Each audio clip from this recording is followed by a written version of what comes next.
مرحبا ترحيبة اللي فقط وحصريا على استوديو رغد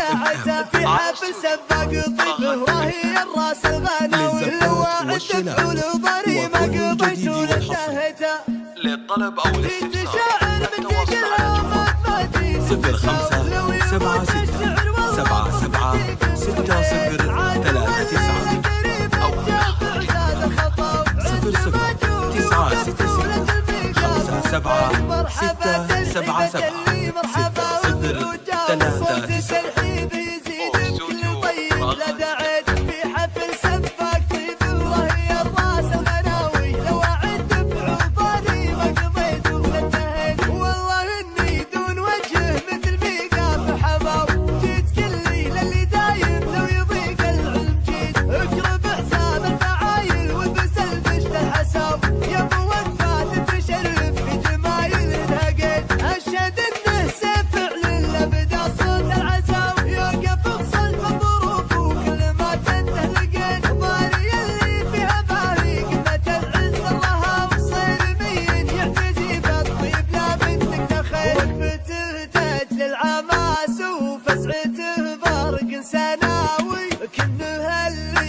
100 عمره وسابق كبر صيته ما على كبر الفعايل غير الطيب وراس قاوي ولا على فكر الجمايل غير الطيب لا بغيته جعل ابوه بجنة المعبود من شر البلاوي فايز اللي من هقابه كان فوق اللي هقد والشد بجد بعمره كان مسبان الجلاوي يا عسى مخلد جنان الخد دار وبد من عيابين فعول ومدهم بالعز ضاوي الظفر فيهم مراده والفعلهم محتمي والعامة اهل الفعل والصيت وامجاد ونخاوي من عيابين السطر والفعل والفخر طارته والخوال وكل منهم العسر الميقا فناوي هم عيابين الوفا والصيت مبطي من تقيته الفخر ما عني ولا عنه وافعالنا بل مد ممتن اقول لا الامجاد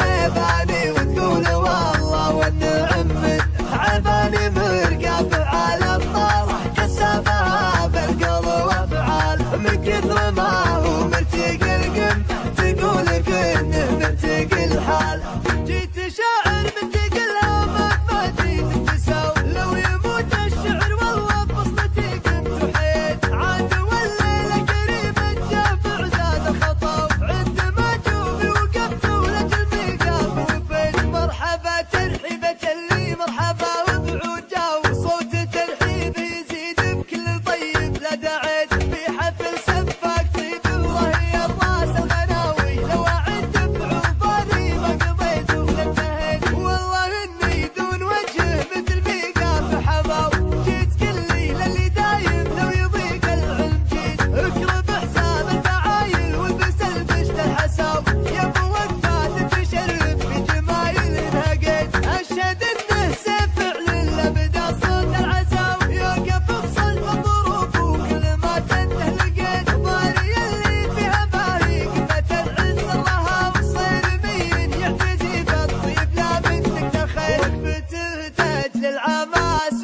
وفسعته برق سناوي كأنه اللي رامين عمره وسابق كبر صيته ما على كبر الفعايل غير الطيب وراس قاوي ولا على فكر الجمايل غير الطيب لا بغيته جعل ابوه بجنة المعبود من شر البلاوي فايز اللي من هقابه كان فوق اللي هقد والشد بجد بعمره كان مسبان الجلاوي يا عسى مخلد جنان الخد له دار وبد من عيابين فعول ومدهم بالعز ضاوي الظفر فيهم مراده والفعلهم محتمي والعامة اهل الفعل والصيت وامجاد ونخاوي من عيابين السطر والفعل والفخر طارته والخوال وكل منهم العسر الميقا فناوي هم عيابين الوفا والصيت مبطي من تقيته الفخر ما عني